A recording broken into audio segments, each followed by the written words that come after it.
You know, obviously the first thing you want to do is check for a small hive beetle under the top cover. That's essential. Here, for example, you might see this in your hive and wonder what's that little bump out there. Hey everybody, what's up? David Burns with you again. Hey, thanks for stopping in. I really do appreciate you being here today. And today we're going to jump into a hive and have some fun.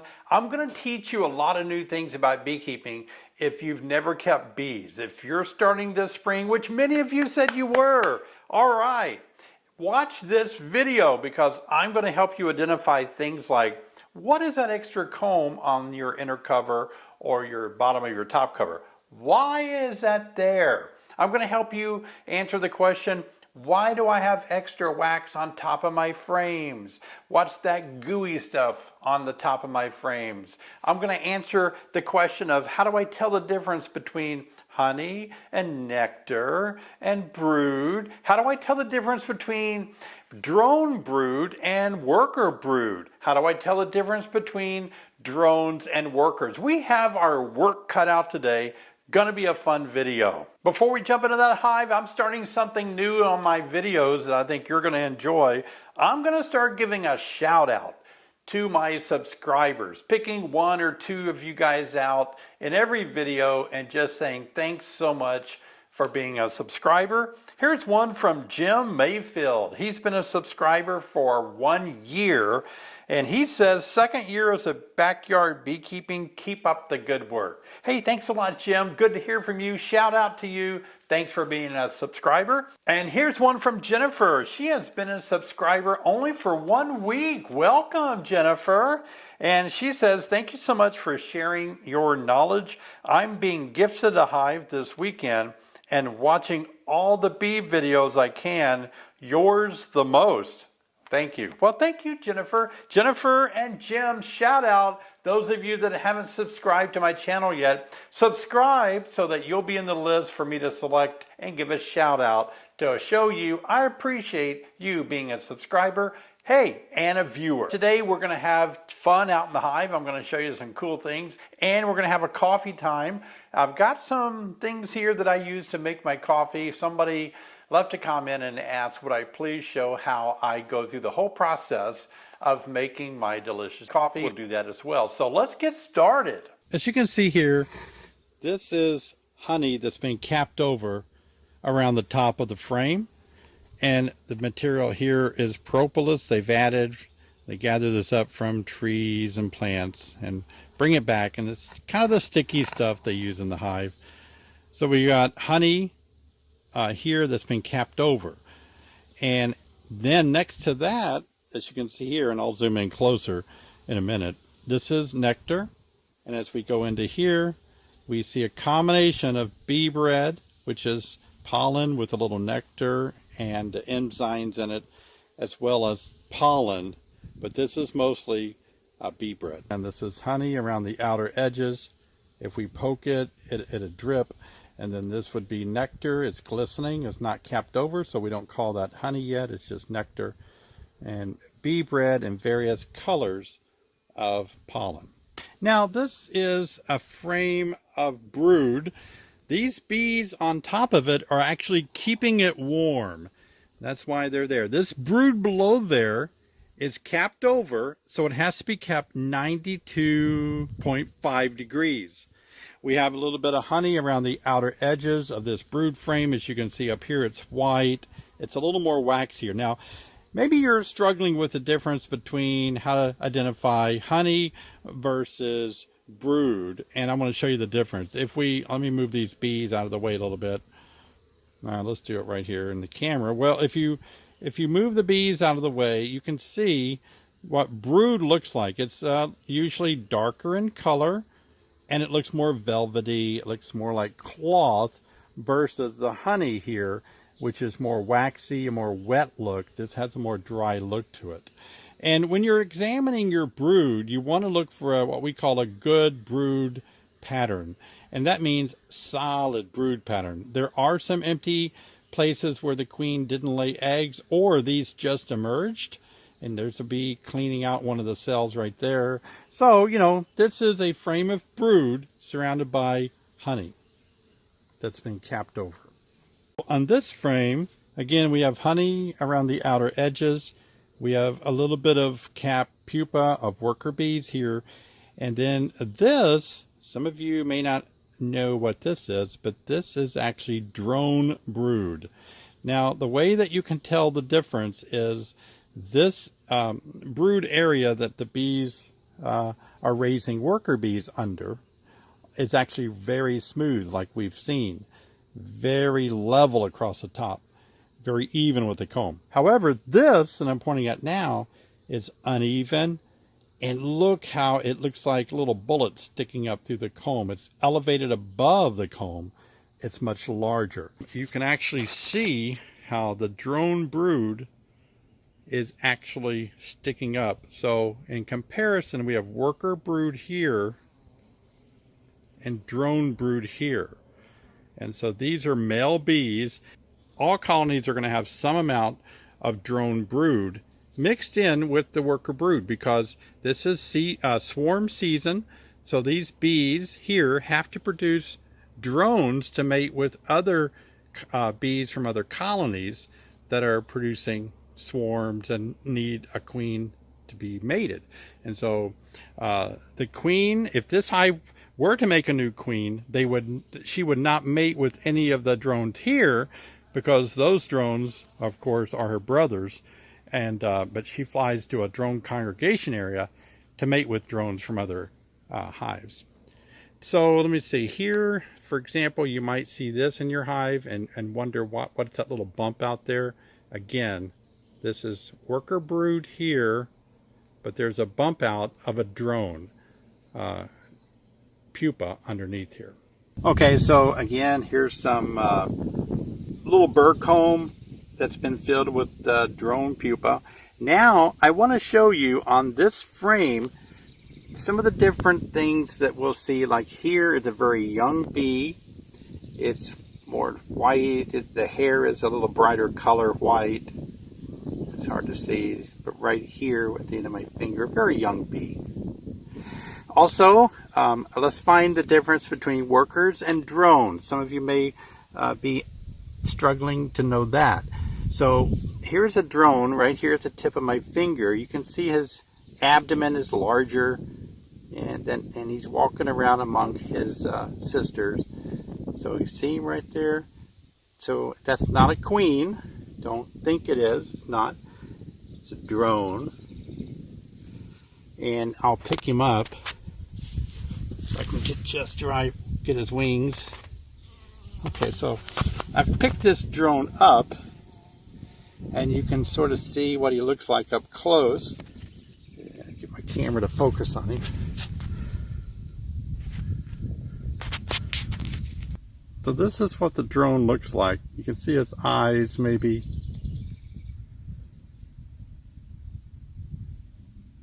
He's different in size than all the other workers. And I'll put him back down here, and you can kind of watch him. Well, he's not going to want to jump on the frame, maybe.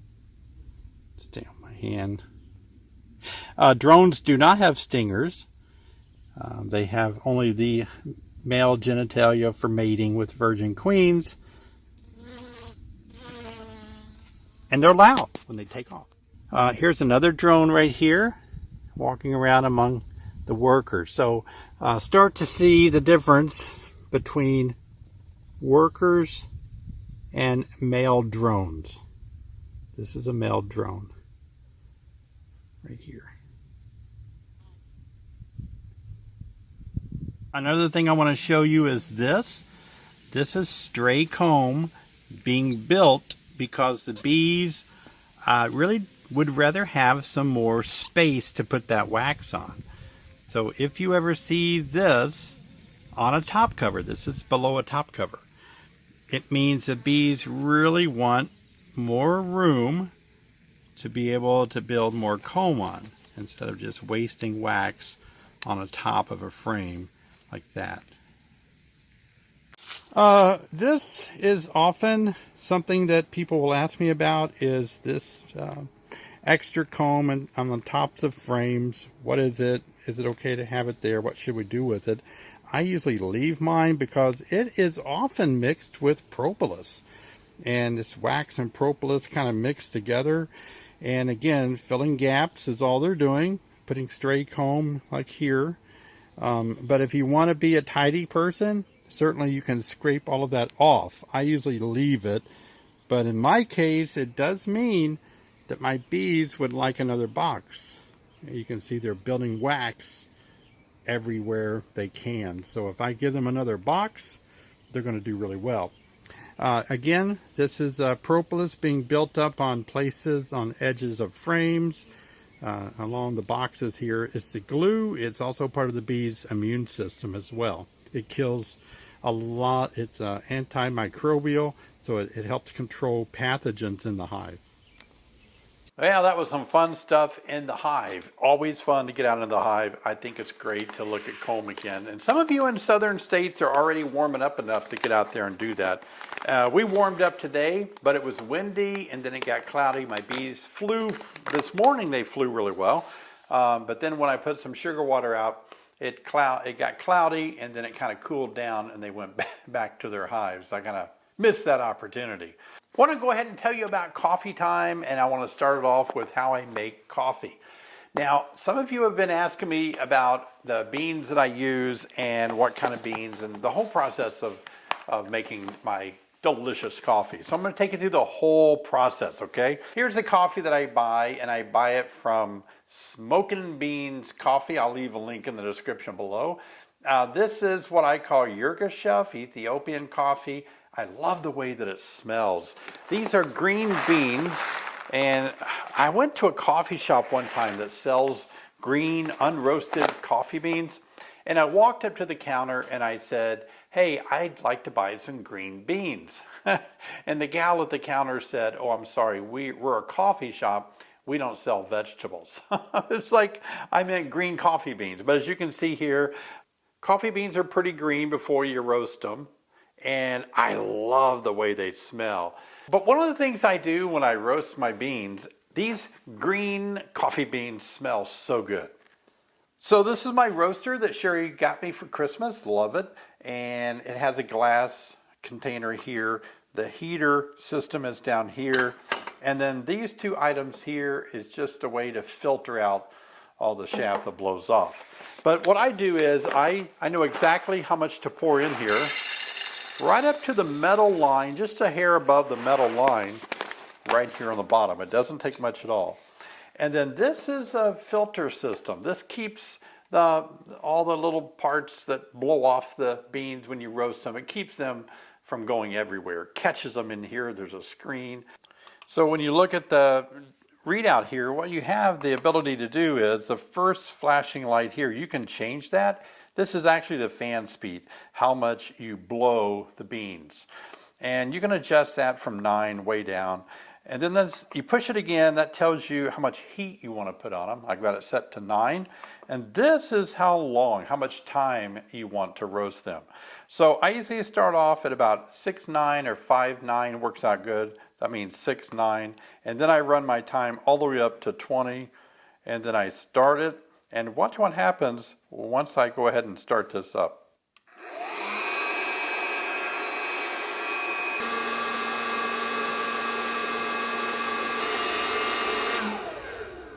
All right, so we can kind of see that it's done. It's been running quite a while here. And it all depends on the room that you're in, how warm it is, as to how long it actually has to run. And then here are the coffee beans, and they're really hot. I can't really handle them right now, or it might burn me. Oh, they're not too bad. They cooled down quite a bit. But you can see here, they're darker than the green ones we started with. So now let's go to the grinding part. So for me, this is the funnest part in the morning when I wake up. I love taking my beans and grinding them and then putting them in my French press. After I roast my beans like this, I will actually place them in this coffee bean container, and I will let them sit in here for about at least 1 to 2 days before I actually use them. It seems to really help them. This is a real unique coffee gator that kind of holds it, and it allows the beans to oxygenate or ventilate in a proper way by adjusting these air filters here. It's a little more than what most people want to do, but I used to store them in a quart jar, canning jar, and just keep them airtight there for a couple of days, and then I would grind them. So what I'm going to do now is grind them for you. And so what we start off with, in order for me to use them as a French press grind, is I adjust this to how many cups that I want, which is usually about 2 cups a day is about my limit. That's what I enjoy drinking. Maybe 3. I'll make more if Sherry wants a cup. I set this on the largest grounds. When it grinds the coffee beans, they're going to be the largest as they can. You can adjust this to actually be much smaller.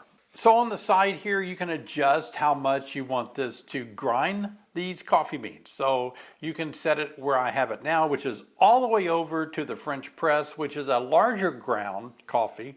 Or you can turn this all the way over where it's going to make a really fine ground, or really fine, almost a powder of coffee for espresso or percolator. But I like it to where it grinds it pretty large. And so now you just put your coffee beans in here like this, pour them in. And I like to put the top on. It seems like it might keep it a little cleaner in the kitchen where I use this. And so when I wake up in the morning, I'll set this. This is how much, the more you turn this, the more it's going to fill this up for more cups of coffee. So I'll set it on about, I don't know, 4 or 5 cups, because I like it a little bit stronger. I like it really strong, actually. And then you just push the button. Okay, so now we've ground our coffee. We're ready to put it in the French press. But to show you what it looks like here, it's about like that, if you can get a good view of what the grounds look like. And this is about what I'll put in my French press to give me approximately 3 to 4 cups of coffee. Now, when I first started using a French press, I started with the glass French press. They were made out of a glass, and I wound up breaking all of them. Either they broke, in the dishwasher, or when I drop them, or they broke on their own. And I was real frustrated that I kept breaking these glass French presses. I was at EAS out at a bee conference out east, and I wasn't able to take my French press with me. So while I was there, I bought one. I actually went to a Starbucks and bought this one years ago. And it has really held up well because, it's stainless steel, and it has a cool little strainer that you push down to separate the coffee water and push the coffee grounds further down. So what you do now, which is fun, this is something I do every morning. I take the coffee grounds and pour them in the French press like that. And then I add water.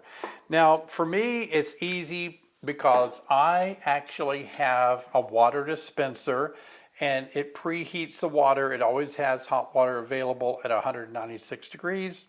And so every morning I've got hot water on demand. So it's easy for me just to fill this French press up with hot water. So what I'll do now is I'll let it sit in the French press for at least 3 minutes. I'm not worried if it goes a little bit longer, but at least 3 minutes, and that way you get more of the rich flavor from the coffee. And then you simply push the plunger down, and it's going to push all the coffee grounds to the bottom, and it's going to leave the liquid honey at the top. I'm using a glass jar, a glass cup here, just so you can see the color of the coffee and what it looks like there. A lot of steam in it. Wow, look at that. Now, some of you know that I also drink bulletproof coffee, and that's when I add MCT oil, some honey, and I usually use collagen. I think I've shown videos of that, and that's a protein that's good for you. And then a little bit of cream, maybe half and half. I don't use butter in my bulletproof coffee. Instead, I use like a little bit of cream. But let's enjoy this cup of coffee together.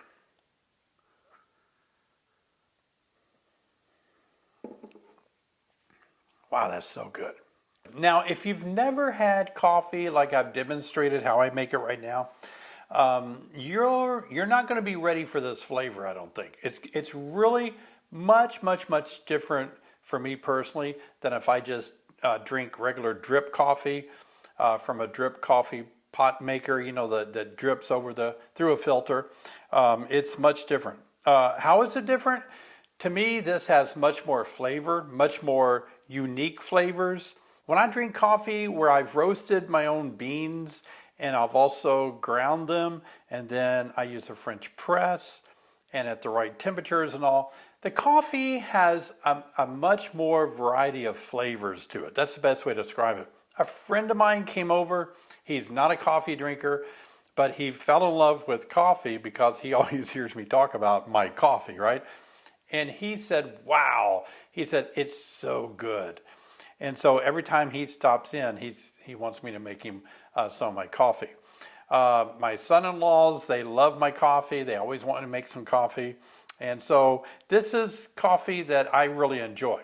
Now, I will say that some people don't like the flavor of this kind of coffee where it's fresh, where you're putting it through a French press. They feel like it is so different to them that they just don't like it. They're used to the coffee that they grew up with through a drip coffee maker, and that's what they're used to. That's what their taste buds are set to. So this is just too different for them to actually feel like they're drinking coffee. Now, in fairness, I do say that I make my coffee ultra strong, very strong. And a lot of people don't like it because I make it that strong. But I enjoy a strong cup of coffee. I don't have any problems with caffeine yet, so I can still put a couple of cups away in the morning and do fine. Doesn't bother me at all. Every now and again, I'll have a cup in the afternoon. I enjoy that. But if you want to make it weaker, then you just don't put as much coffee grounds in here. So you might set your coffee grinder, instead of setting it on 4 cups or 5 cups, back it down to 2 cups. You'll get a lot less, and then you fill it up the same amount. Your coffee will be not so strong. So you can adjust your flavor and get it right where you want it. To me, though, I think the funnest part is just doing it myself from start to finish. Taking green beans that I buy from a very reputable place, and then I get these through the U.S. Postal Service, shipped to me when I run out. And then I have several bags on hand in case I get caught in a snowstorm.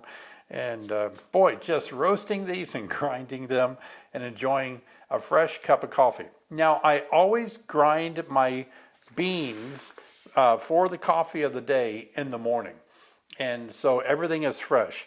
These beans are going to be about a day or two from the roasting, and then I think that brings out a lot more flavor. If you roast them right away and then grind them right after you roast them, you don't get as much settling down of the flavors, I don't think. So, I mean, I've done that in a pinch, but I like to wait a couple of days and then enjoy grinding them and running them through the French press. So this is my process of how I make my coffee. And so some of you that are ready to dive into this kind of coffee, it's not cheap. You're going to have to buy the roasters, the grinders, and they're not inexpensive. I did it for a long time, the inexpensive way, but I ran through a lot of equipment because it wasn't a high enough quality to withstand. There's a lot of heat, so you do got to shell out some bucks for a roaster, grinder. But once you do get that paid for, then you're able just to buy the coffee. And I'm not sure, but I think for what you're getting, for me, it's very affordable. So let me know in the comments down below what your coffee process is. I know some of you have many different ways of making coffees all around the world, and I'd like to hear how you do it. Leave me a comment below. Today I want to talk about what happens when you hit a plateau and you lose some, some motivation. You lose some enthusiasm to move forward. You're kind of stuck in a rut. You're kind of disappointed that you're not a little more motivated and enthusiastic about life. Have you felt that way lately? You know, there's a lot of reasons. I mean, we've had the whole pandemic that I think took a lot of wind out of a lot of people's sails, and we had just a lot of issues with, you look at the economy, we hear bad news about inflation, and you know, just things aren't all that positive in the news. But that shouldn't change how we view ourselves and how we think and progress in our own mind, in our own soul and heart. So I want to encourage you today about what to do if you lost wind in your sails. How do you get back in step, back moving forward? Hey, let's face it, you know, when I was young, I was very active. I wore my mother out just chasing, you know, she's chasing me everywhere. I had a lot of energy. I still do. I'm very energetic. And my mom and dad always looked at me as a very energetic, positive child. And there was my brother, and he's about 3 years older than me, and my sister, 7 years older than me. But I really was very energetic and happy. But you know, I noticed though that as I got older and older, that I started losing some of that. I could tell that I wasn't always as happy as I once was. I didn't have, you know, extra step in my walk. I wasn't as motivated. And probably in my 30s, I started noticing, and it wasn't because I wasn't healthy or, you know, I lost my physical ability or anything like that. It was mental. I was in a career that was very difficult, kind of knocked the wind out of my sails. And so I thought, what is it that does take the youthfulness out of us? Because, you know, when you look at young kids, it's great. We have a lot of young grandchildren, and it's fun to watch them because they have so much energy. They like to explore. I'm talking about when they're, you know, 4 or 5, 6 years old. They like to be loud and laugh and jump and be active.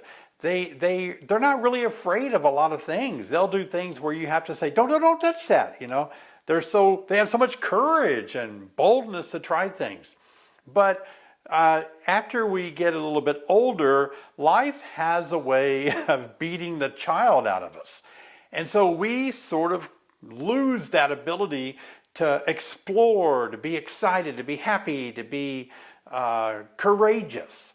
And what happens is we start developing an ego, we start developing our personality, and we want to protect that. We don't want to stand out as odd, so we start changing our life a little bit when we're young so that kids won't make fun of us, our friends won't laugh at us, our teachers won't, you know, get mad at us. We start changing who we really want to be in order to satisfy people around us and be what they want us to be. And when we do that, we start to plateau.